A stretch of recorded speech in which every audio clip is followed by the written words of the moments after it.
Meus queridos irmãos que compõem a nossa mesa, senhoras, senhores, minhas queridas sobrinhas e sobrinhos das Juventudes Espíritas, ilustres convidados, demais irmãos que comungam conosco os ideais espíritas, permita-me o grande arquiteto do universo saudá-los em nome de nosso Senhor Jesus.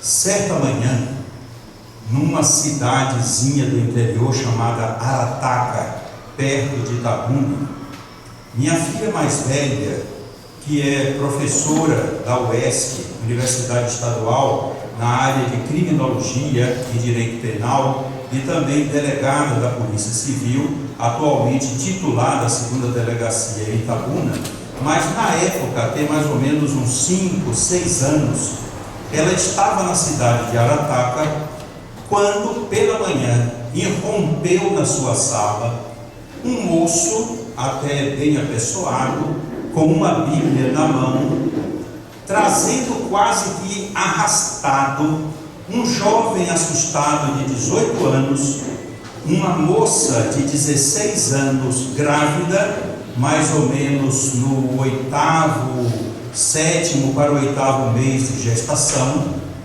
e na outra mão da senhora, embora 16 anos, mas mãe, senhora, vinha uma criança de quase 2 anos de idade.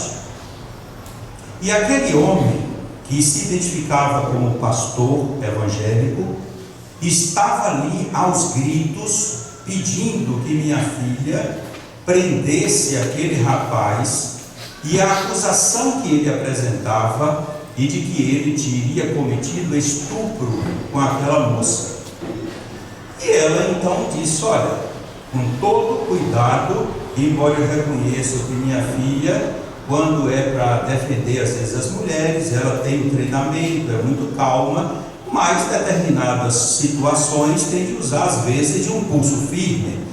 E aí disse para ele: olha, meu amigo, quem enquadra o crime aqui sou eu. O senhor não pode vir invadindo minha sala e estar me dizendo o que é que eu devo fazer. O senhor pode até mandar e me dizer o que deve fazer na sua igreja, mas aqui na minha delegacia não, eu tenho de apurar para ver. Mas a senhora vai ver e vai prender ele, porque é um estuprador, ele estuprou essa moça. Bom, quando minha filha olhou e viu que ela estava já quase no 8º mês de gestação, ora, se fosse um estupro, não teria mais o flagrante que estava ali 8 meses, e o estupro passou. Aí perguntou ao rapaz: essa moça daí, o que é sua? Ele disse: é minha esposa. Aí ela olhou para a criancinha de quase 2 anos e perguntou: e essa criança? É filha de nós dois. Aí ela começou a verificar que era um absurdo, não tinha. Ela disse assim para o pastor: meu amigo, o estupro é uma relação sexual não consentida, é uma relação sexual à força. Mas pelo que eu estou vendo, ela está grávida, você já tem, eles dois têm um filho, uma filhinha em comum, então não vejo assim a característica. Mas chegou para a moça, a senhora, e perguntou para ela: você ama esse rapaz? Claro, é meu marido, e desde o primeiro dia que nós tivemos os nossos relacionamentos, eu amo. E perguntou para ele: você a ama? Claro, nós já estamos juntos há 4 anos. Ela tinha 16 e eles começaram juntos, ela com 12 e ele com 14. Então minha filha começou a observar ali um encontro de enamorados de uma significação maravilhosa, apesar de serem pessoas simples, ele com a característica de trabalhador rural, ela uma pessoa também com muita humildade se apresentando. Ele disse para o pastor: olha, não vejo nenhum crime aí, eu não posso prender. O senhor não conhece a lei, mas o estupro tem alguns requisitos em que nós, ou qualquer autoridade, vai examinar e verificar. E no caso não, eles se amam, já vivem desde os 12 aos 16, 4 anos em comum, então não tem característica de estupro nenhum. Não, mas ele é filho do demônio.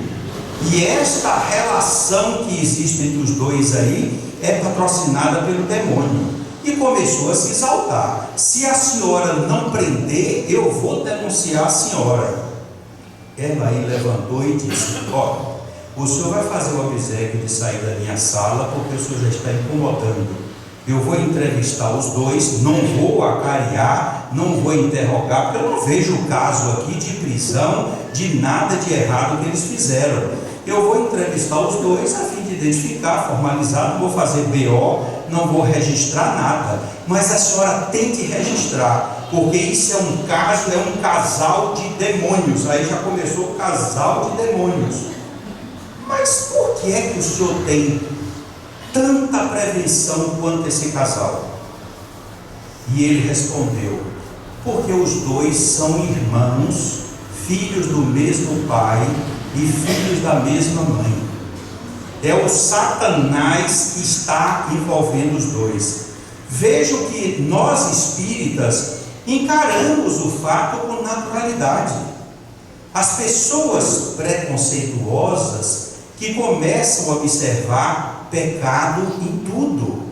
Minha filha, como tem formação espírita, disse: olha, meu amigo, isso aí é uma questão que eu não vou adentrar na questão científica. Se eles estão errados ou não estão errados, a verdade é que há uma criança de quase 2 anos aqui, e há também essa outra criança que está na barriga. Então eu não posso fazer nada, eu só faço favor de sair da sala. E ele saiu batendo o pé e saiu revoltado. E ela começou a entrevistar os dois. E ela disse: meu pai, quando ela me falou, quando voltou para Itabuna, que ela mora lá, meu pai, eu nunca vi um amor tão lindo e tão significativo. Eu pude verificar, pelas lições que eu tenho visto na casa espírita, que ali são 2 amantes que se reencontram. Amantes no sentido de que se amam, amantes que vieram e a oportunidade do destino fê-los juntar-se na mesma barriga, filhos do mesmo pai, mesma mãe. Mas ela disse: o que mais me impressionou, que a criança que estava com quase 2 anos, uma criança linda, ela disse: meu pai, eu sou professora de criminologia, sou professora de direito penal, mas eu não entendo de ciência, mas aprendi que a genética faculta deturpações no corpo de pessoas parentes que se casam. Eu disse: claro, o Código Civil estabelece essas distinções e proíbe que o casamento seja realizado. Eu falei para ela, mas ela disse: mas meu pai, eu não entendo porque nasceram perfeitas, a criança perfeita. E ela me mostrou, e ela trouxe na mão o ultrassom, a criança em perfeita normalidade na barriga. Eu digo: minha filha, você não está levando em consideração as leis de amor que regem o universo. Muitas vezes um casal adota uma criança e o amor que vai impregnar aquela criança é tanta, como eu já vi, porque eu trabalhei 19 anos com minha esposa na vara de família em Itabuna, e o amor que os pais adotivos empregam, envolve a criança, é tanto que conseguem moldar na fisionomia traços característicos dos pais. E alguém vai dizer que nada, isso aí é seu filho que você fez na rua e mandou botar na porta de casa, ou então não, é filho seu, está dizendo que é adotivo. Então são características realmente maravilhosas que eu falei para ela, e conversamos muito para dizer: olha, a genética é uma lei humana, mas nós precisamos considerar uma coisa, a definição que Allan Kardec colocou no livro O que é o Espiritismo, identificando o Espiritismo como a ciência que trata da natureza, origem, destino dos espíritos e a sua relação com o mundo corporal. Portanto, a doutrina espírita, no seu aspecto científico, trata de leis que a ciência oficial não alcança. A ciência oficial trata das leis conhecidas, mas as leis que eles não conhecem, a matéria que a ciência não consegue identificar como matéria, ainda não foi contemplada. O Espiritismo está avante, conquanto muita gente, de uma forma submissa, coloque a doutrina espírita, ou a parte científica da doutrina espírita, sob a doutrina oficial. Não. Nós vemos que as duas ciências são iguais, nenhuma tem privilégio sobre a outra. A ciência dos homens, ou a ciência oficial, a cada dia faz descobertas sensacionais que comprovam apenas o que Allan Kardec disse desde 1857. Portanto, a ciência espírita está muito além da ciência oficial, mas nós não devemos nos vangloriar disso. As duas ciências se completarão. Eu disse a minha filha, e mais ainda o que a ciência espírita vai aproveitar, o que já conhecemos através dos estudos da AME Brasil e de todas as AMEs estaduais. Para quem não conhece, a AME é a Associação Médico-Espírita do Brasil, e as estaduais, com figuras renomadas do campo científico da área da medicina, como o professor Dr. Sérgio Felipe, lá em São Paulo, que é um grande especialista na área da glândula pineal. Então a ciência está chegando através de seus representantes espíritas. Eu disse para ela, a ciência dos homens, no dia que abraçar os postulados espíritas, vai dar um salto quântico inimaginável, trazendo progressos na área científica para toda a humanidade.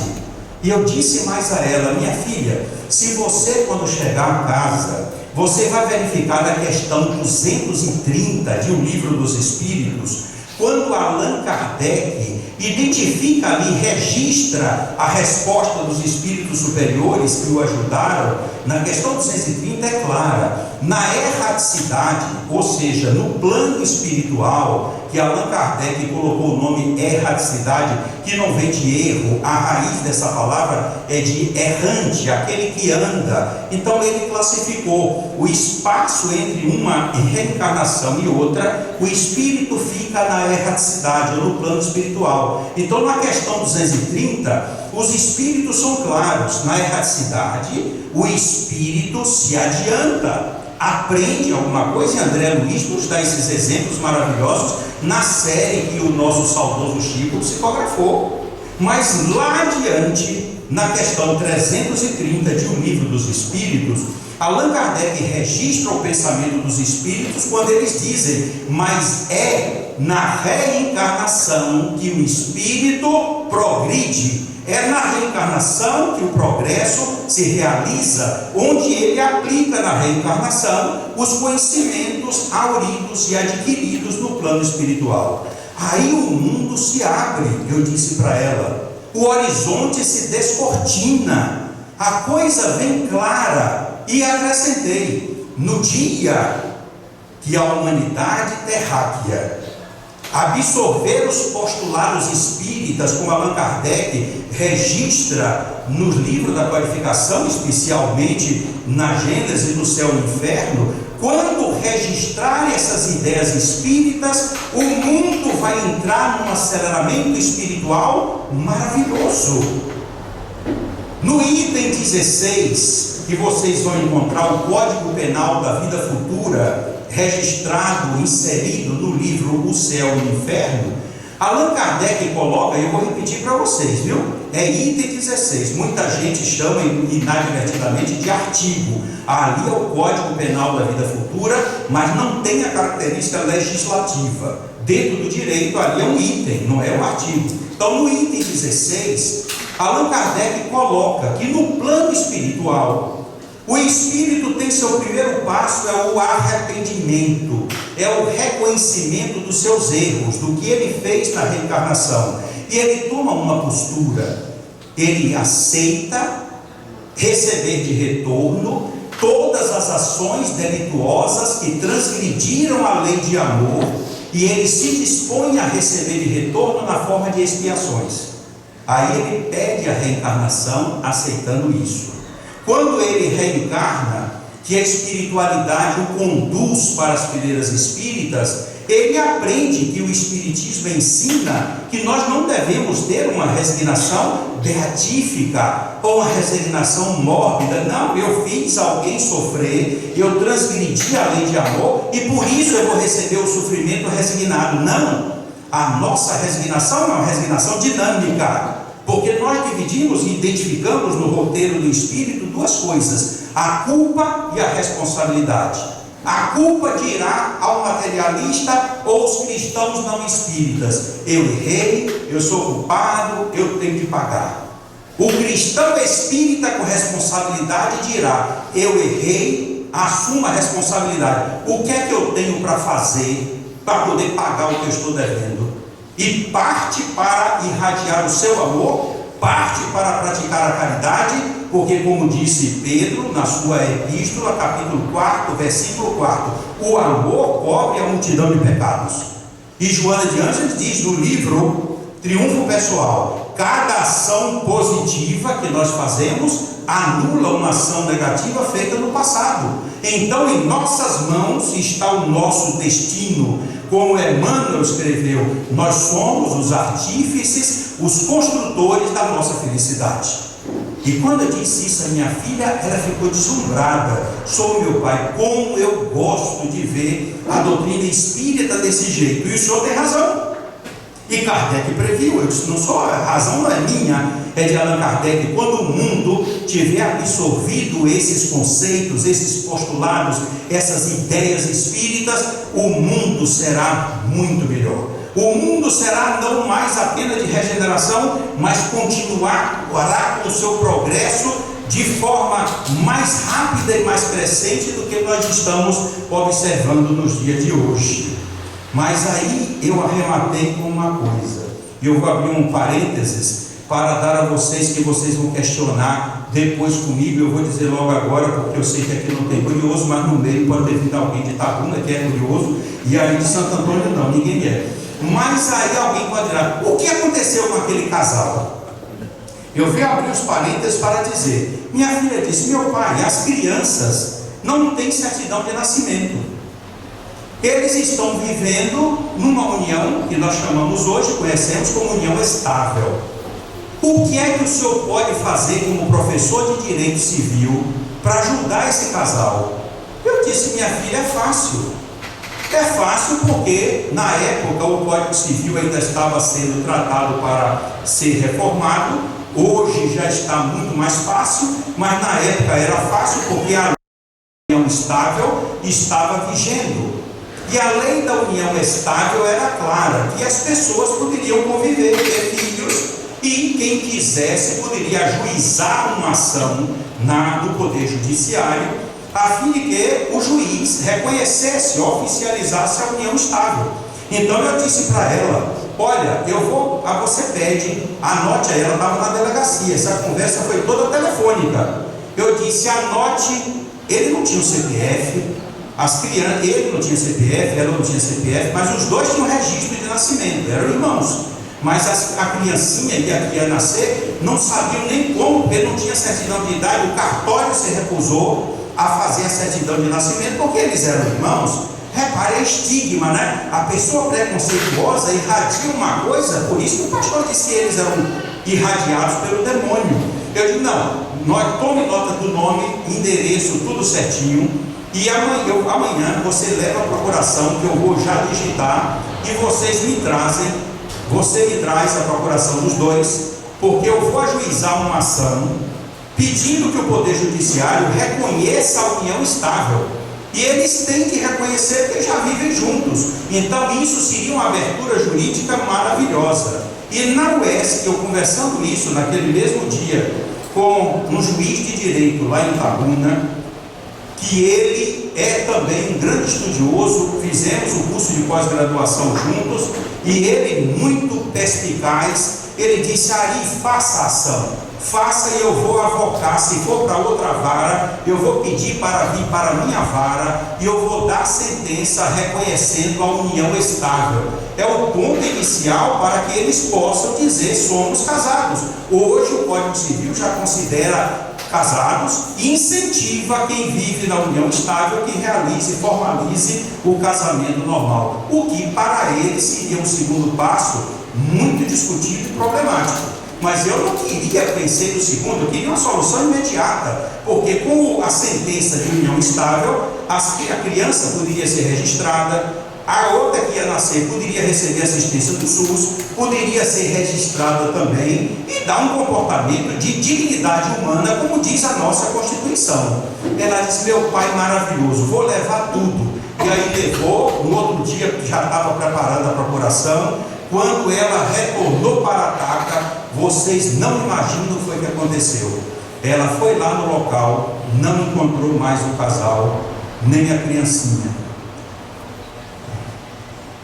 Respirem, porque em nome de Jesus, aquele pastor reuniu quase 70 pessoas e, repetindo o que houve na Inquisição, saíram de tochas na mão, 4h30 da manhã, expulsaram aquele casal de 2 jovens inocentes, uma mulher grávida de 14, 16 anos de idade, com uma criança de 2 anos, enxotaram e tocaram fogo na casa e jogaram eles pela mata dentro. Minha filha disse: não tenho ideia de onde esse casal está.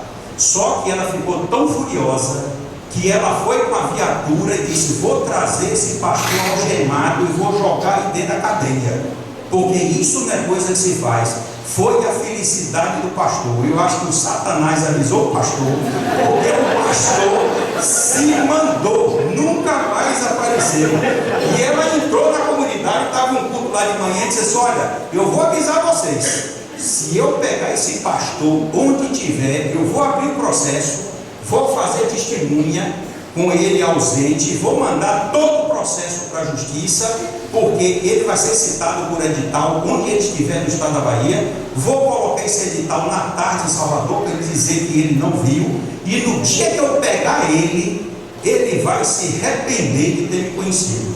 Eu digo: mas minha filha, não exagere, não faça, mas o homem está com a Bíblia na mão. Essa ação você vai se lembrar de uma lei.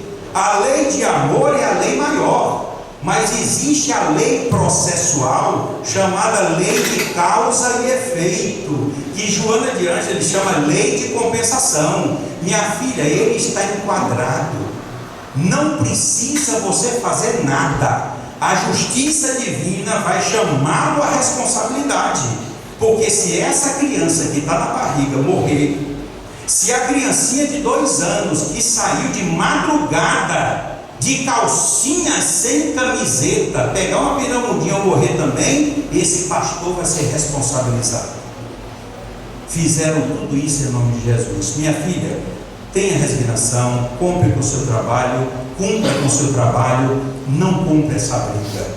Confie em Deus e a justiça divina irá colocar todos os pontos. E ela chorando me disse: meu pai, eu já fiz levantamento cadavérico de coisas as mais horríveis, já vi gente enforcada, matada, já vi criança estuprada, e com minha filha, e disse assim, que eu me revoltei, mas só imaginar, 4h30 da manhã, aquela jovem de 16 anos com a barriga de 8 meses, e a filha dela, que era minha neta, estava com 1 ano e pouco, aquela criancinha tomando frio da madrugada, 2 anos de idade, meu pai, aquilo é revoltante para uma mãe. Tenha calma, minha filha, confie na justiça de Deus. E a misericórdia de Deus é tão grande, porque nós somos espíritos momentaneamente revestidos de carne, mas a nossa natureza é espiritual. Durante o sono, através do desdobramento, nós temos a faculdade de voltar às nossas origens, manter contato com os nossos amigos, fazer visitas, conversar. É essa beleza, esse anseio, essa oportunidade de ligação entre os 2 planos que nos faz resignados para continuar a nossa vida na terra. E a beleza de tudo isso é que Deus nos facultou uma ponte que liga as 2 dimensões, e o nome dessa ponte se chama mediunidade. É essa mediunidade que fará com que mais depressa o mundo encarnado tome conhecimento do plano espiritual, porque de lá o amor de Deus jorra através das notícias recebidas para os parentes de tantas cartas psicografadas, dos livros que representam a orientação segura, o norte para as nossas vidas, seja os de Chico Xavier, de Valdo Franco, Raul Teixeira e tantos outros médios no anonimato, vivendo um trabalho de determinação, de coragem e, acima de tudo, de fidelidade a Jesus e Allan Kardec. É essa mediunidade que nos faz realmente ter a consciência e a certeza de que o mundo vai melhorar e de que nós estamos atravessando uma transição rigorosa, uma transição grave, mas que mudará os destinos da Terra, de um planeta de expiação e provas para um planeta de regeneração, e daí em diante crescendo sempre até colocar-se entre os planos superiores, entre os planetas divinos e mais iluminados. O que vai acontecer? Aquilo que Jesus disse a Pilatos: o meu reino ainda não é daqui. Olha que coisa maravilhosa, o recado que Jesus nos deu: o meu reino ainda não é aqui. Mas quando o amor for o hífen de luz a ligar todos os corações que aqui habitam, esse reino resplenderá com toda a sua beleza e todo o seu fulgor, porque Jesus estará presente.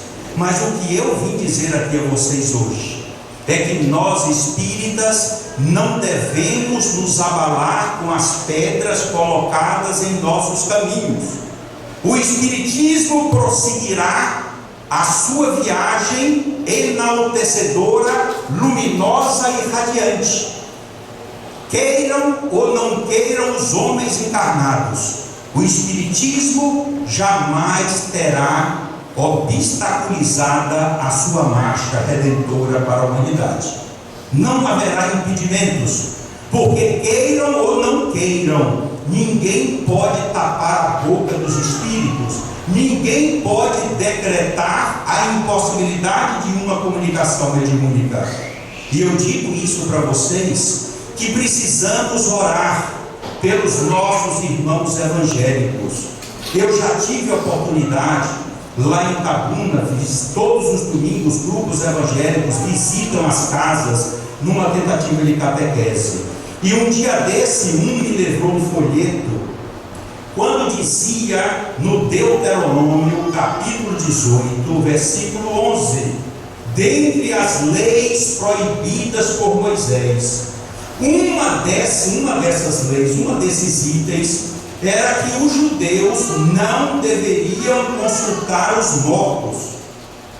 Acontece, meus irmãos, que há muita leviandade nas traduções bíblicas. Eu já vi traduções que diziam como se Moisés tivesse escrito que ele proibiu o relacionamento com um médium evocador dos mortos. Ora, no tempo de Moisés nem existia a palavra médium. Quem criou a palavra médium foi Allan Kardec, trouxe do latim, significa meio. No tempo de Moisés, o latim nem existia. Então vocês vejam a leviandade de quem traduz a Bíblia desse jeito. E vai mais ainda: o mau caratismo de alguns tradutores, que eu já vi uma tradução e fiquei estarrecido. Isso é uma deturpação da ideia mosaica. Quando eu vi uma tradução dizendo Moisés proibindo o contato, a consulta a um médium espírita que consultasse os mortos. Olha, aí é uma dupla indução aos erros daqueles que eles comandam. Isso não se faz, isso é má fé. Isso é uma postura leviana e indigna, porque no tempo de Moisés nem se conhecia a palavra médium, quanto mais a palavra espírita, que foi cunhada por Allan Kardec em 1857. Então vamos analisar aqui, mas aí vocês perguntarão: mas aí Moisés realmente proibiu que se consultasse os mortos? Está lá, a proibição é clara, proibição de qualquer que consulte os mortos. Agora nós vamos analisar juridicamente. Eu não digo qualquer advogado, eu digo qualquer estudante de direito sabe que no direito das proibições existem regras. Primeiro, não se proíbe coisas impossíveis. Então, se Moisés proibiu, a comunicação dos mortos era possível. Segundo, não só se proíbem coisas repetitivas. O processo legislativo no Brasil, como em outros países, é claro, a lei é muito lenta, o fato social acontece de desrespeito. Eu vou dar um exemplo para vocês. Como professor, eu gosto sempre de ajudar a deixar o aluno bem claro e consciente da mensagem que nós trazemos aqui. Qualquer aluno de direito sabe que há algum tempo atrás os crimes da internet não tinham respaldo jurídico, porque na lei brasileira, como em outros países, para que aconteça um crime, é preciso que uma lei exista dizendo que aquilo é crime e estabelecendo o tempo ou a forma de punição. Então, uma coisa está escrita na Constituição que deve estar cumprida: não há crime sem lei anterior que o defina, nem pena sem prévia cominação legal. Cominação é o estabelecimento da pena. Se não houver as duas coisas, o crime não existe. A lei humana estabelece isso. Então, para que o que Moisés fez, ele fez uma coisa certa. Ele proibiu a comunicação com os mortos. Primeiro, se ele proibiu, a coisa existia. E se ele proibiu, é porque a coisa era repetitiva. Mas aí vocês perguntam: bom, se proibiu, não está proibido? Está. Mas eu inverto a situação. Eu digo que esse exemplo de Moisés é a prova mais contundente, mais brilhante a favor da doutrina espírita, porque Moisés comprova, porque proibiu, que já se comunicava na época dele com os mortos. E esse costume eles trouxeram do Egito, porque lá no Egito era comum fazer essa comunicação, mas era uma comunicação que se fazia com sentidos fúteis, procurando saber se podia vender o boi, ou a vaca, ou o carneiro, se podia casar, se a nora ia ser uma boa esposa, quer dizer, coisas simples. Daí porque Emmanuel, no livro O Consolador, ou Emmanuel, como vocês queiram falar, como eu ensino português, para mim é diferente, Emmanuel ou Emmanuel, como queiram, isso não altera nada nesse aspecto linguístico. Emmanuel, no livro O Consolador, na pergunta 274, ele é questionado pelos amigos de Chico Xavier que estavam lá, dizendo: houve fundamento legal para que Moisés proibisse a comunicação dos mortos? E Emmanuel disse: claro, o comércio entre os dois mundos era feito com material humano grosseiro e inferior. Aí duas coisas para refletir. Emmanuel usou a palavra comércio. Que tipo de comércio? Será como nós entendemos ali na esquina, vendendo picolé? Será os mercados? Não. Cerca de 30 anos depois, no livro Mediunidade em Sintonia, ele esclarece de uma forma sutil, dizendo que entre os dois planos há um intercâmbio de sentimentos e emoções recíprocas. Como nós estamos incorporados ou participamos de uma sessão mediúnica, nós esperamos algo do plano espiritual, mas não nos lembramos que os espíritos esperam alguma coisa de nós, esperam a nossa melhoria, esperam o nosso crescimento, anotam o nosso aprendizado. Então Emmanuel dá uma lição maravilhosa. Quando ele diz que o comércio naquele tempo não seria perfeito, ele deu uma indicação maravilhosa. Mas aí nós vamos observar outra coisa também. Quando às vezes chega um evangélico lá em casa que fala que Moisés proibiu a comunicação com os mortos, meu amigo, isso aí é maravilhoso, porque naquela época não adiantava não. Naquela época não prestava, o médium não tinha equipamentos e não possuía, como hoje, um código de ética, de moral, de postura, de orientação, chamado de Livro dos Médiuns. Ali é que está o tesouro para o trabalhador no campo da mediunidade. Então Moisés fez certo, e qualquer um de nós, se estivesse ali, teria proibido a mesma coisa. É claro que teria, mas eu falo, mas só que Jesus proibiu a divulgação em outra oportunidade, e vocês não estão me falando aí. Jesus proibiu a comunicação mediúnica? Proibiu.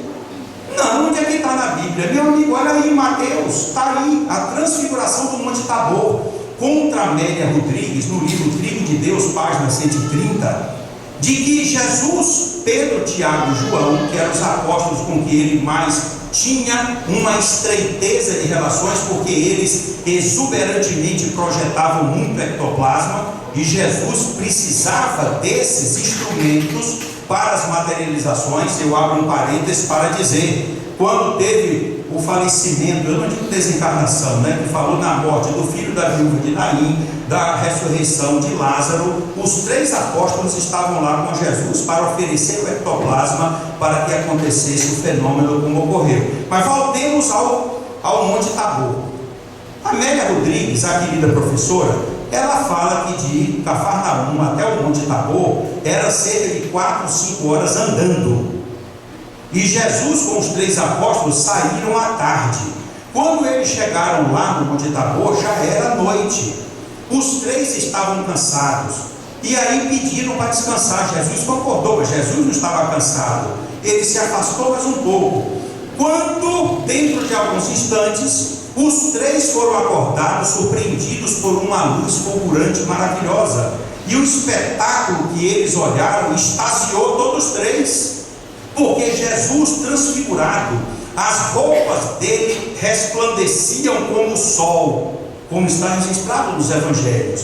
E ele conversava com 2 ícones do judaísmo, Moisés e Elias. Então, sabendo quem é Moisés, aquele que quando era vivo proibiu a comunicação com os mortos, e depois de morto ele estava vindo se comunicar. Viram a incongruência? Aí o que a professora Amélia diz? Naquele ato, Moisés derrubou a lei que ele havia promulgado. O legislador que fez contraria a lei. Isso é coisa do direito. Ele derroga a lei. Olha que muitos oradores espíritas falam abrogar. Abrogar uma lei, quem é advogado sabe que é anular a lei toda. Derrogar a lei é alterar um ou outro artigo da lei. Então a Amélia usou o termo certo. Naquela hora, ele derrubou o item da lei que ele proibiu comunicar com os mortos. Mas o que me chamou a atenção é que os apóstolos não tinham ideia da grandiosidade do que viram. E naquele momento, quando Jesus veio ao encontro, que estava ainda envolvido naquela luz, Pedro disse: Senhor, vamos construir 3 cabanas, uma para Moisés, uma para Elias e outra para ti. E aí o Evangelho diz que surgiu uma voz, que a Amélia esclarece que foi uma garganta ectoplásmica criada pelos espíritos superiores, e eles ouviram aquela voz: este é o meu filho amado, escutai-o. Poxa, repare a profundidade da lição. Se ali aquela voz representando Deus mandou escutar o filho, automaticamente eu não preciso escutar nem Moisés nem Elias. É fácil vocês concordarem comigo. E de hoje em diante, quando alguém perguntar, o espírita gosta da Bíblia? Gosta sim, do Novo Testamento. O Antigo não, porque Deus no Monte Tabor mandou que nós escutássemos o filho dele, Jesus. Então eu só escuto porque eu estou obediente a Deus. Viram a argumentação jurídica? Isso é que é para tapar a boca de evangelista que tem por aí. Então Deus naquela hora, então os apóstolos não tinham a ideia, nivelaram Jesus, Moisés e Elias. Quando Moisés e Elias estavam ali recebendo ordens de Jesus para os acontecimentos que ocorreriam em Jerusalém, Jesus estava dando ordens do que eles fariam e deveriam fazer. Viram o que é que a mediunidade nos proporcionou através dos livros da professora Amélia Rodrigues? Foi nesse sentido maravilhoso que quando eles desceram, os apóstolos disseram assim: Senhor, fiquemos aqui. Eles estavam extasiados, queriam ficar ali. Jesus dá uma outra lição, olha que eu fico fascinado com a Amélia Rodrigues. E aí o amigo me disse: eu sou chiquista. Eu digo: eu não sou divaldista, eu não sou chegado a homem mesmo, com todo respeito ao espírito, mas eu sou amelista e sou joanista. Você já sabe essa Joana que eu estou me referindo, Eu sou joanista e sou amelista, e encarnado eu sou carmelista, que é o nome da minha mulher, São 40 anos que nós estamos juntos, casados. Se alguém ainda me pergunta, quando eu vou fazer uma ficha no hotel, você é casado com a mesma mulher? Não, meu amigo, eu casei com uma, hoje eu estou com outra, porque as pessoas mudam, e mudam para melhor. Hoje eu estou com uma mulher muito melhor do que aquela que eu casei. Às vezes as pessoas não alcançam, mas nós vamos aprimorando. Eu não sou aquele mesmo aí, quando eu conheci Carmélia, que usava lambreta e tinha um revólver 32 na cintura, mas não tenho mais aquele afoitismo todo, mas tem outras coisas maravilhosas, né? Ela também tem as coisas que perdeu e outras coisas que acrescentou. Então são coisas realmente assim maravilhosas. Quando os apóstolos disseram para Jesus: Senhor, fiquemos aqui. Olha a outra lição que a Amélia captou. A mulher é maravilhosa. Ela captou. Jesus disse: precisamos descer. Viram que recado? Quando nós precisamos descer de onde nós estamos para ir abaixo ajudar os outros, é um recado muito significativo. E ele desceu do Monte Tabor, mas antes disso, não divulguem isto a ninguém, até que o Filho do Homem se levante dos mortos, porque para os judeus morrer era deitar. Aí precisamos olhar na época como os vocábulos eram usados e interpretados. A Amélia Rodrigues me ensina isso. Então ele disse: até que o Filho do Homem se levante dos mortos. No próximo ano eu falo sobre a questão de por que é que ele se intitulava sempre Filho do Homem. Aliás, eu botei a unha de tabuna aqui, eu vou dizer logo. Abra um parênteses, porque tudo é lição. Vocês têm que sair daqui com muita bagagem nas mãos. Jesus se dizia sempre: o Filho do Homem, o Filho do Homem. Nos tempos de Elias, dos profetas antigos, os judeus esperavam sempre o Messias, como até hoje esperam, que seria um representante de Deus, bélico, voltado para a guerra, um general violento, um líder temeroso, para subjugar todos os inimigos do judaísmo. E um dia eles procuraram o profeta Joel. No capítulo 7 do livro de Joel tem isso. E lá perguntaram, pediram para que ele se concentrasse. Ele se concentrou e disse: eu vejo o Messias que virá. Olha, isso cerca de 500 anos antes de Jesus. E aí todo mundo afoito disse: mestre, tu profetizas o quê? Como ele virá? Como ele é? Eu vejo como um filho de homem. Ou seja, uma pessoa comum, filho de homem. Mudaram a preposição de para ó, ficou filho do homem, como se fosse uma coisa incógnita, querendo. Isso foi trabalho da veneranda e respeitável Igreja Católica Apostólica Romana, que tem uma ideia de que Jesus é Deus, e nós sabemos que não é. Então tudo isso são coisas para o seminário depois, viu, meu amigo? Agora não. Quando Jesus desceu, ele disse: não falem disso a ninguém. Por que é que ele proibiu a divulgação da mediunidade? Os próprios apóstolos não estavam preparados para o caminho mediúnico. O que viria a acontecer depois que Jesus foi assassinado, eu falo sempre isso, Jesus foi assassinado e ele ressuscitou na Páscoa. A Páscoa era uma festa que em Jerusalém chegavam a partilhar 4 milhões de judeus. A festa da Páscoa, a festa de passagem, quando os judeus saíram do Egito, passaram pelo Mar Vermelho e foram em busca da terra prometida. Todos os anos eles festivavam em Jerusalém, comemoravam a festa da Páscoa. Foi essa que Jesus fez. 50 dias depois, quando Moisés atravessou o deserto com os libertos do Egito, ele recebeu no Monte Sinai as tábuas da lei, ou os 10 mandamentos. Ali, para o judeu, é considerado sagrado, é o dia de Pentecostes. Penta, relacionado com os 50 dias. Viram quanta coisa nós estamos aprendendo? Então foi o que aconteceu. Na festa da Páscoa, os judeus estavam lá comemorando a Páscoa. Jesus já havia sido assassinado na sexta-feira. No domingo houve a ressurreição, que vocês conhecem também, que Maria Madalena foi o arauto da imortalidade, levando a notícia para os apóstolos. Mas 50 dias depois, no dia de Pentecostes, os apóstolos estavam no cenáculo.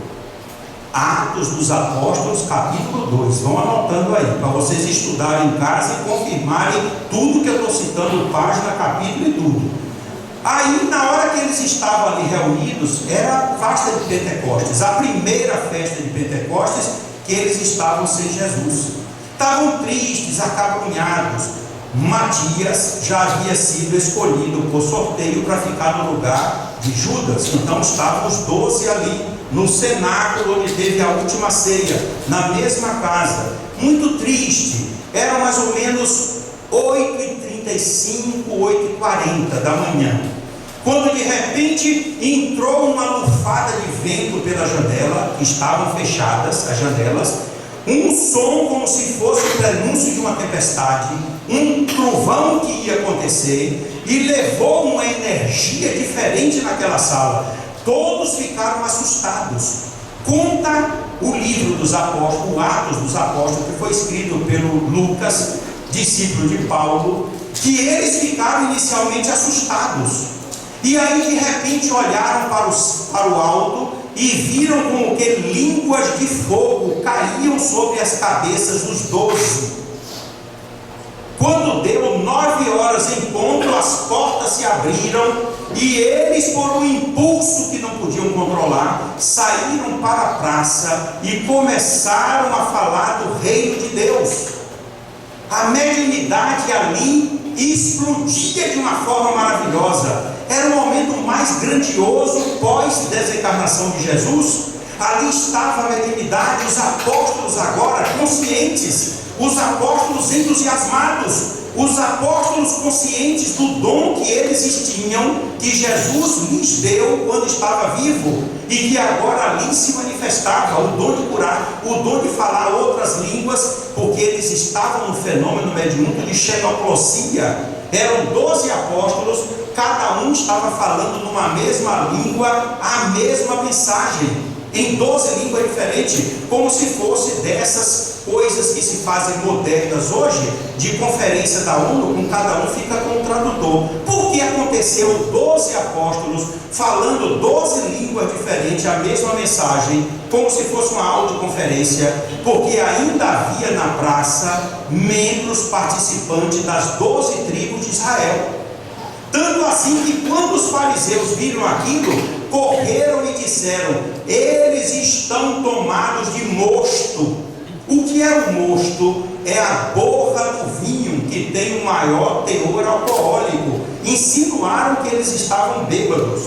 Pedro levantou-se e disse: varões de Israel, não estamos bêbados. É a palavra do nosso mestre que retorna anunciando a vida eterna. E aí começou a falar em hebraico. E cada um dos 12, naquele momento grandioso da vida da humanidade, começava uma nova era, porque a mediunidade ali estava se realizando o que o profeta Joel anunciara, que tem no Evangelho segundo o Espiritismo: vossos filhos e filhas profetizarão, vossos velhos terão visões, vossos filhos sonhos, até mesmo vossas servos e servas terão a faculdade de profetizar. Era a mediunidade que explodia para o mundo, numa visão maravilhosa, facilitando o conhecimento do mundo espiritual e favorecendo, impulsionar a humanidade para uma regeneração dos seus valores, principalmente do coração. Mas o fato que mais me emociona, e eu vou apenas citar nesta minha conclusão, porque não posso demorar muito, porque há tempo para tudo, foi quando vocês vão ler isso no livro Paulo e Estevão.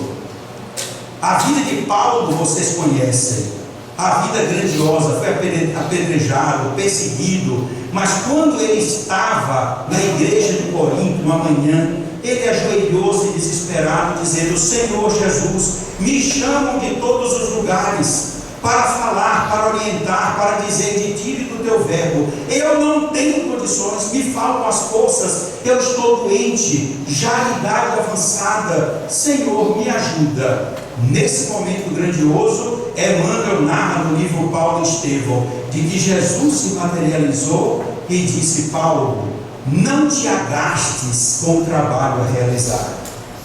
Usa os poderes do Espírito e com isso conseguirás levar a mensagem do Evangelho para toda a terra. Eu pergunto, o que é o poder do Espírito? A mediunidade. Jesus orientava a Paulo naquele instante a iniciar um trabalho de psicografia, e poucos espíritos percebem isso quando lê o livro. É um momento maravilhoso, e mais o que mais tocou meu coração, que Jesus disse para ele que colocaria um espírito elevado para interpretar o pensamento de Jesus, a fim de que Paulo tivesse fidelidade nas epístolas aos ensinamentos dele. Paulo, que estava chorando quando orou para Jesus, era um choro de desespero. Paulo parou emocionado vendo Jesus. Quem seria esse espírito que iria interpretar o pensamento de Jesus, ser o elo de ligação entre o pensamento de Jesus e a psicografia através da mediunidade de Paulo? Quem seria? Vocês podem ter uma ideia. Quando ele olha, ele se assusta. O espírito era Estevão, e Estevão foi ele, quando era Saulo, que mandou apedrejar. Ele ficou assustado, porque desde a conversão a coisa não saía da cabeça dele. Ele havia comandado o assassinato de Estevão. Estevão morreu na vista dele a pedradas, e ele, se extasiando e feliz com a carnificina que ali estava, nunca imaginava. Olha que lição Jesus deu para ele. A vítima vir ajudar o algoz. A vítima estava ali. E quando ele olha para Paulo com aquele olhar de ternura e de amor, Paulo compreendeu que o perdão já não era necessário, porque ele exalava amor, ele exalava compreensão e felicidade por estar sendo um parceiro de Paulo nas epístolas. É uma das coisas mais lindas que eu já vi no Evangelho. Estevão veio ajudar aquele que o matou, mas não é só ajudar, tornar Paulo o grande transmissor do Evangelho para o Ocidente, porque o Evangelho é conhecido no Ocidente graças à atividade de Paulo. E aí as 14 epístolas aparecem traduzindo na sua essência o pensamento real de Jesus. Dizem os historiadores que foram mais de 100 cartas, mas chegou-nos às mãos apenas, que estão na Bíblia, 14 epístolas de Paulo. Meus queridos irmãos, a mediunidade foi transformada pela doutrina espírita com a característica de missão. Está no Evangelho segundo o Espiritismo, capítulo 26. A título de missão. A mediunidade, dizem os espíritos, é coisa santa, precisa ser exercida com santidade. Por isso que muita gente hoje vai compreender, que está no livro dos médiuns, porque Kardec foi muito austero quando ele registrou que o médium que não assumisse a responsabilidade, o médium que começasse a distorcer pelo seu comportamento mundano as diretrizes da doutrina espírita, deveria ser afastado da instituição. E o seu afastamento, disse Kardec, não há de deixar saudades. 3 pontos. Porque a humanidade veio para a regeneração, não foi de A ou B, de Ari, de Nailton, do Pititinga, foi para a humanidade inteira. Por isso a responsabilidade que cada casa espírita tem da vigilância constante para todos os médiuns. Ele é a ponte, e essa ponte não pode ser uma ponte estruturada de uma madeira que o cupim coma. Tem que ser uma ponte de cimento armado, uma ponte que realmente a mensagem chegue para aquele que está necessitado, desesperado, querendo se matar, aquele procurando sentido para a vida. O médium é o elo de ligação. Por isso que ele deve dar o melhor exemplo de estudo, de dedicação, de interesse, de postura, de dignidade, de caráter, ser o primeiro a estudar, o primeiro a chegar na casa espírita, o último a sair, e aquele que dá exemplo a partir do seu lar para todos os outros. Aí nós vamos compreender, e eu vou finalizar, porque nós vamos aprender hoje aquilo que Kardec nos disse: fora da caridade não há salvação. Esse é o lema da doutrina espírita, na sua significação mais ampla. Joana de Ângeles, no livro Vitória sobre a Depressão, ela diz que nós precisamos ter uma amplitude desse conceito, olhar o fora da caridade não há salvação como um trabalho individual de autoiluminação, de retirada de nosso íntimo de toda desgraça, de toda ignorância e de todo sentimento de maldade, para que possamos ser um exemplo vivo da nova era, ajudando as pessoas que procuram as casas espíritas e encontram na pessoa de cada espírita, representado nesta encarnação, a figura do meio nazareno, que veio nos trazer o novo Consolador, para efetivamente proporcionar à humanidade o consolo de que a humanidade precisa. E eu vou concluir a minha mensagem com o exemplo que a Amélia Rodrigues me mostrou, me esclareceu e me ensinou, que me convenceu do que os espíritos disseram a Kardec, que fora da caridade não há salvação.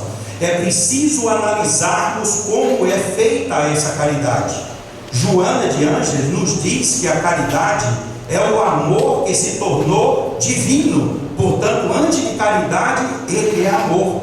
E o amor tem vários níveis de excelência e de exemplificação. E Jesus resumiu tudo isso na parábola do bom samaritano, que vocês conhecem e que nós vamos estudar agora para concluir a minha mensagem. É a minha sobremesa para deixar reflexões nos corações de todos vocês. Um dia, Jesus está na rua, perto da sinagoga, quando um doutor da lei, diz o Evangelho, para o tentar. Ora, doutor da lei, alguém relacionado com o direito, portanto, alguém que sabe interpretar a lei, alguém que manuseia a lei, alguém que analisa e deduz. Então Mateus é claro, um doutor da lei, para tentar Jesus, perguntou a Jesus: mestre, o que eu devo fazer para alcançar a vida eterna? A vida eterna para o judeu é o estado de paraíso, o nirvana, como dizem os indianos, é o local que todos aspiravam, a vida eterna. O que é que eu devo fazer para alcançar a vida eterna? Jesus olhou para ele e, compreendendo a astúcia que ali estava, disse para ele: o que é que está escrito na lei? Que lês nela? Ou seja, como é que você interpreta? Porque se nós pegarmos um advogado na audiência e consultarmos 4 advogados, vão ser 5 opiniões diferentes. Isso aí a gente já sabe, não é? Porque cada um puxa a brasa para seu cliente. Então Jesus foi muito sutil. O que é que está escrito na lei? O que é que você entende? Como é que você lê? O danado, sabe o que foi que ele fez? Ele, em vez de pegar os 10 mandamentos, ele pegou um inciso, um item do Deuteronômio e pegou outro do Eclesiastes, o último livro do Antigo Testamento, e ele disse para Jesus: amarás o teu Deus de todo o coração, de toda a tua alma, com todo o teu poder. Isso está no Deuteronômio. E ele incluiu o Eclesiastes, porque ele estava querendo ferrar Jesus nessa parte. E amarás o teu próximo como a ti mesmo. Por que ele queria ferrar Jesus? Porque entre os judeus havia 2 correntes. Para os judeus tradicionais do Sinédrio, o próximo era os da raça deles. Vocês vão se lembrar agora, quando Jesus disse: ouvistes o que dizem os antigos, amarás o teu próximo e odiarás o teu inimigo. Está lembrado? Porque o próximo era os da raça. Jesus sabia. Quando ele disse: quem é o meu próximo? Jesus sabia que tinha duas correntes. Uma era dos judeus ortodoxos, com base no Sinédrio em Jerusalém, e a outra corrente era de um grande estudioso, um grande rabino chamado Hilel, avô de Gamaliel, que foi o mestre de Paulo de Tarso. Esse dizia, e não era aceito pelo Sinédrio, que o próximo é a humanidade inteira. Viram que situação ele colocou Jesus? Porque ele respondeu isso. Aí Jesus olhou para ele e disse: faça isso e viverá a vida eterna. Não é que você quer? Faça isso. Amar a Deus de todo o coração, de toda a tua alma, com todo o teu poder, e amar o próximo como a ti mesmo. Faça isso e você viverá. Aí ele vem com aquela carinha safada, eu estou imaginando, pensando que Jesus era trouxa, e virou e disse: quem é meu próximo? Se Jesus dissesse a humanidade inteira, que era o que Jesus pensava, o que nós pensamos, ele ia dizer: essa corrente não é a minha. Mas o que foi, aí é que eu me admiro, aí eu fico deslumbrado quando eu estudo a Amélia Rodrigues. Aí Jesus olha para ele nos olhos, tem compaixão, porque viu a armadilha que ele queria colocar Jesus. Jesus olha para ele e disse assim: um homem, olha, ele vai contar uma parábola. Um homem descia de Jerusalém para Jericó. E isso tem uma lição de fundo psicanalítico maravilhoso, porque Jerusalém era o ápice do espiritualismo judaico. Jericó era conhecido como a maior região comercial, portanto pensavam muito em dinheiro. Descer de Jerusalém para Jericó é decair para a materialidade. Olha que lição. Descia um homem de Jerusalém para Jericó. No meio do caminho foi atacado pelos ladrões, que o despojaram de tudo e o deixaram quase morto. Aí passou um sacerdote, olhou e não fez nada. Por que não fez nada? Porque o sacerdote era judeu. E como é que um judeu conhecia outro judeu? Primeiro pela roupa. Ele estava nu, despojaram de tudo. Não tinha roupa. Turbante, não tinha. Falava pelo sotaque, o hebraico. O cara estava semi-morto. E ele não sabia, podia estar morto. E o judeu não tocava no morto, porque se o judeu tocasse no morto, ele ficava impuro. A filosofia de Jesus é diferente. Se você toca num pecador, você o purifica com a sua pureza. O judeu não. Se você tocar no impuro, você fica impuro. Quer dizer, o mal vence o bem. Então o sacerdote olhou e saiu, não fez nada. O levita, outro ramo do judaísmo, da tribo de Levi, imponente no Sinédrio, passou, teve a mesma postura, não fez nada. Aí veio subindo o samaritano. Subindo. O samaritano era considerado herético pelo Sinédrio. Por quê? Porque a região da Samaria, eu tenho que contar isso a vocês, era uma região, como todos os judeus, a região judaica, Galileia, Pérea e a Samaria, eram invadidos periodicamente, porque os judeus sempre foram conhecidos no mundo por terem muito dinheiro. Então medos, persas, assírios, babilônicos, egípcios, romanos invadiram muito aquelas regiões no sentido de tomar os patrimônios deles. E a Samaria era um povo que vivia isolado e houve uma miscigenação. Muitos casaram com os invasores, então deturpou a raça. A raça ficou suja. E os do Sinédrio em Jerusalém abominaram os samaritanos. Acabou. Eles não tinham direito de ir a Jerusalém para a festa da Páscoa, nem a festa de Pentecostes. Eram proibidos. E quando um judeu ia para Jerusalém da Galileia, dava uma volta de mais 50 quilômetros em média a pé, para não pisar no terreno da Samaria. Viram o preconceito? Aí Jesus diz: veio um samaritano. Jesus descreve os 3 níveis do amor. Os 3 níveis que o doutor da lei falou. Foi que ele disse: amarás a Deus de todo o coração, de toda a tua alma, com todo o teu poder.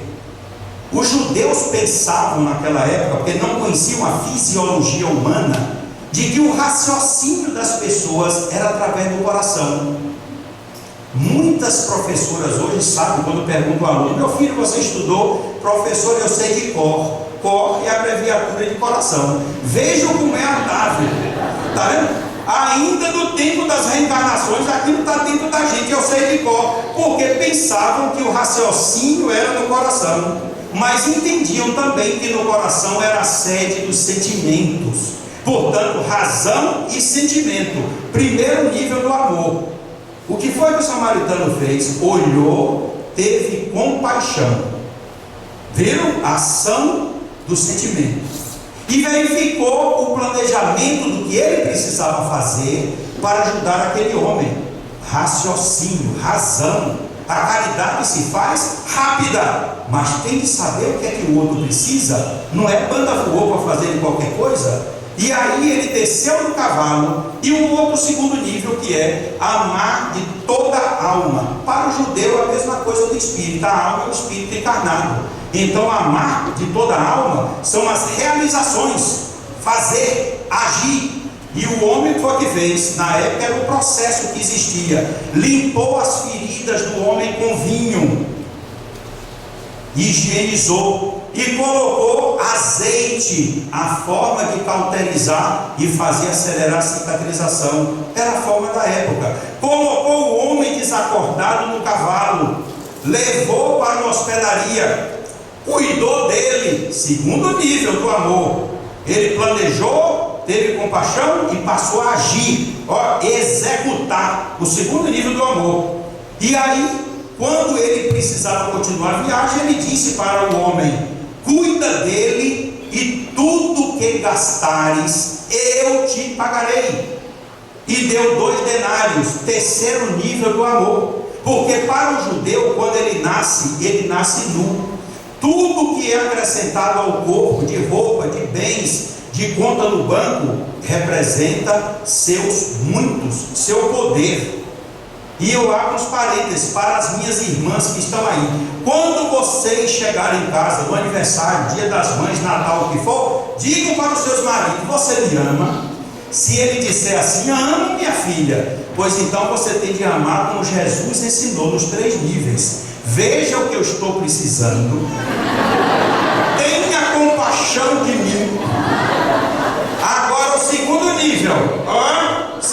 nível, talão de cheque, cartão de crédito, e vá comprar na Arezzo, ou vá comprar, né, Louis Vuitton, no Boticário, o que for, e traga coisas materiais, traga presentes. Não é só fazer eu te amo, não. Eu te amo, ter compaixão e planejar, ver o que o outro precisa. Segundo, realizar, cuidar da esposa, botar a mesa de manhã, servir cafezinho na cama, não é? Procurar passar roupa, lavar, saber manusear a máquina de lavar, não é? De manhã ver se a aguinha do café já está pronta, ferver, botar. Isso são ações do segundo nível de amor. E o terceiro é abrir o bolso para comprar. Às vezes eu vejo no movimento espírita as mulheres chegarem assim, se fosse um índio Apache, chegava aqui e dizia assim: ô cara pálida, né, cara? As mulheres não gostam, você mesmo não está usando batom.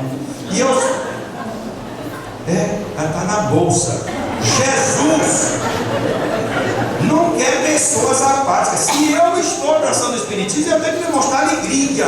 Então, se a reunião for de manhã, a professora Marlova vai usar o gerânio da Paiô, o batom aqui, gerânio da Paiô, de manhã, para ver Jesus, né?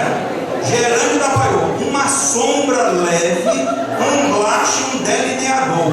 Quanto mais bonita chegar no centro espírita, os espíritos obsessores vão dizer: isso aqui é uma beleza, vou deixar de desobsidiar, não é? Se for à tarde, o batom número 6 da Natura, né?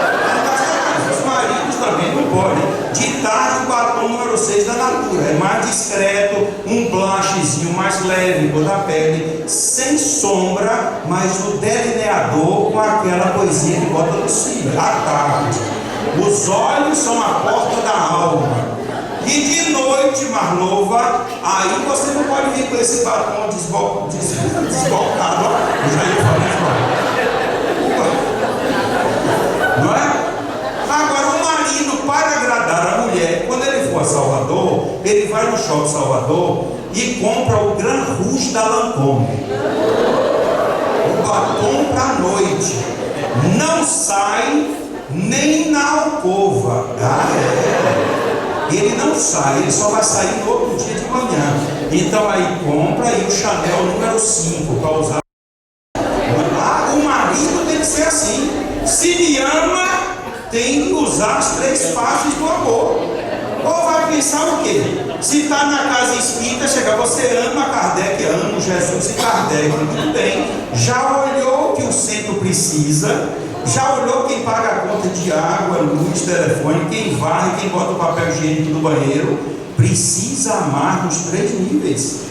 Então as mulheres também devem fazer isso, olhar com compaixão os maridos e observar o que eles precisam. Exatamente, se a roupinha, a lavadeira trouxe bem passada, se está faltando um botão, isso é olhar o que os outros fazem, não é? Olhar direitinho, na hora do almoço provar a comida, ver se está gostosa, né? Exato. E no dia de Natal, Ano Novo, comprar uma cueca nova só e dar no presente, né? Porque é baratinha, não tem problema. Ou então uma camiseta dessas de evento, só guarda, compra, guarda no aniversário. Olha, meu amor, para você se lembrar aqui de Jesus, do Pititinga. E aí essa camisa para oferecer para o namorado no aniversário dele. Então a mulher também usa dos 3 níveis do amor. É nesse sentido que nós vamos refletir como Jesus era o objetivo completo, mas esses níveis vão sendo cada vez mais elevados, e quando chega em uma forma que ele está divino, ele se transforma em caridade. E aí vocês vão verificar que a caridade transforma, liberta, ilumina, faz progredir, mas são ações que partem da alma, ações que levam o amor a se transformar para alcançar outras pessoas, as grandes realizações. E por isso que a nossa mensagem final vai ser uma homenagem a quem levou a sua vida toda se dedicando a preparar a humanidade para aprender a amar e fazer a caridade. Francisco Cândido Xavier. Neste ano em que nós comemoramos 150 anos do Livro dos Médiuns, nunca houve alguém que superasse Chico. Um caráter diamantino, um comportamento probo, uma lisura de comportamento digno de qualquer anjo encarnado. Nenhuma mácula na sua alma nem no seu coração. Um homem que dedicou a sua vida, eu não diria a doutrina espírita, mas ele dedicou a sua vida à humanidade. Ele doou-se à miséria, ele doou-se ao bem-estar do nosso país e do nosso planeta. A sua fidelidade a Jesus e a Allan Kardec criou e fez despertar na comunidade mundial, onde tem alguém espírita neste planeta, um respeito admirável por aquele mineiro humilde que deixou a vida como um herói, não como um herói comum, mas como um benfeitor da humanidade.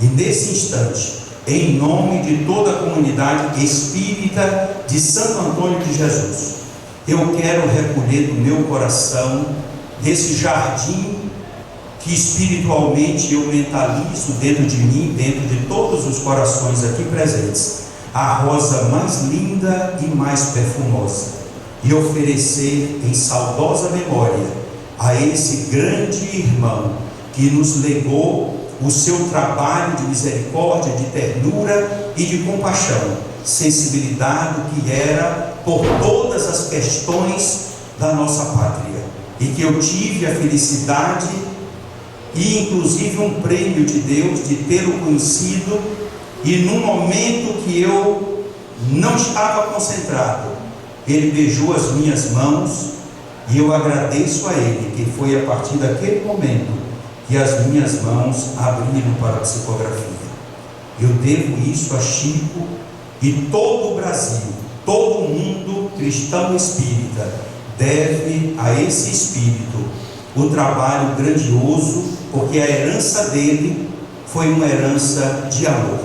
Que Jesus nos permita sempre, não somente glorificá-lo pelo seu trabalho, mas trazer o trabalho dele materializado nos livros para dentro de nós, para que se proliferem em ações grandiosas, para que possamos, quando deixarmos este planeta para o plano maior, nós olharmos para o caminho que percorremos e agradecer a Deus pela oportunidade e renovar os nossos pedidos a Jesus, para que continue abençoando Francisco Cândido Xavier, onde ele estiver, dignificando o seu trabalho, as realizações que ele fez, porque nunca Chico vai parar de trabalhar, para que possamos efetivamente sentir o Brasil como o coração do mundo, e não somente isso, mas a grandiosidade do Brasil como aquele país que no concerto geral de todas as nações vai surgir como exemplo de amor que vai glorificar a nossa pátria.